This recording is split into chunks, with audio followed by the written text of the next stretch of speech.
Day 201 of Daily Devotional Message is titled, The Keys to Freedom Part 1 by Pastor E.A. Adeboye. Our texts of devotion are taken from Mark 10 verses 46 to 52, and it reads, 46, And they came to Jericho. And as he went out of Jericho with his disciples and a great number of people, blind Bartimaeus, the son of Timaeus, sat by the highway side begging. And when he heard that it was Jesus of Nazareth, he began to cry out and say, Jesus, thou son of David, have mercy on me. And many charged him that he should hold his peace.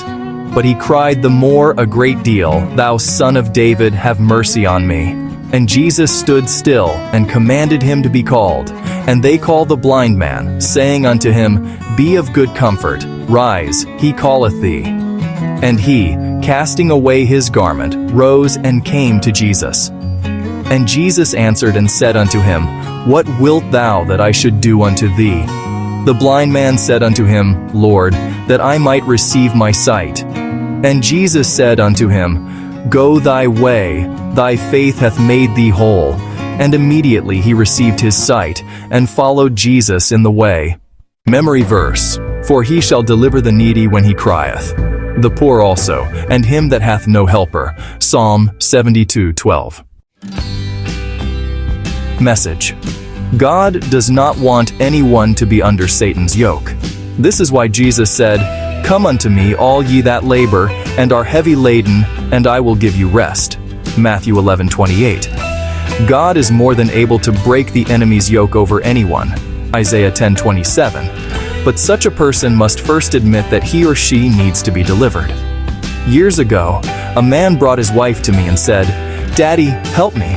My wife is a witch. I asked the woman if it was true, and she denied it. I then told her that if she was indeed a witch, as her husband claimed, we could pray with her, and she would be delivered. However, she insisted that she wasn't a witch because she wasn't willing to be delivered. I then prayed, If you're not a witch, you will continue to prosper. However, if you are, I bind whatever demon is operating in you.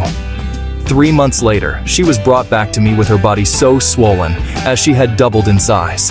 Apparently, the demon that I bound inside her and had been feeding on her and defecating in her. The first step for someone who is under the devil's yoke to become free is for the fellow to admit that there is a burden that he or she needs to be freed from. Until the fellow makes such an admission, he or she cannot be free. Likewise, if the person is okay with where he or she is and is satisfied with sickness, loneliness, barrenness, sorrow, or pain, he or she will remain under the burden of Satan. Some time ago, a man was coughing badly, and he was brought to me for prayers. In the past, I would have gone ahead and prayed for him without asking questions, but from experience, I had learned to ask questions. Therefore, I asked him, Sir, how can I help you?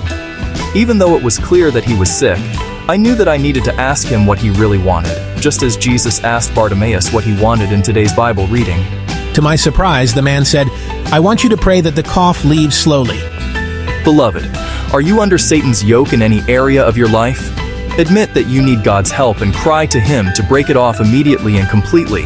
He will come to your aid speedily and deliver you, in the mighty name of Jesus. Beloved, are you under Satan's yoke in any area of your life? Admit that you need God's help and cry to Him to break it off immediately and completely.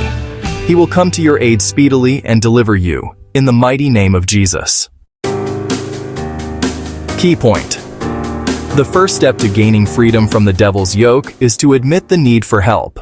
Trust you are blessed by this devotional. Like and share with others. God bless you.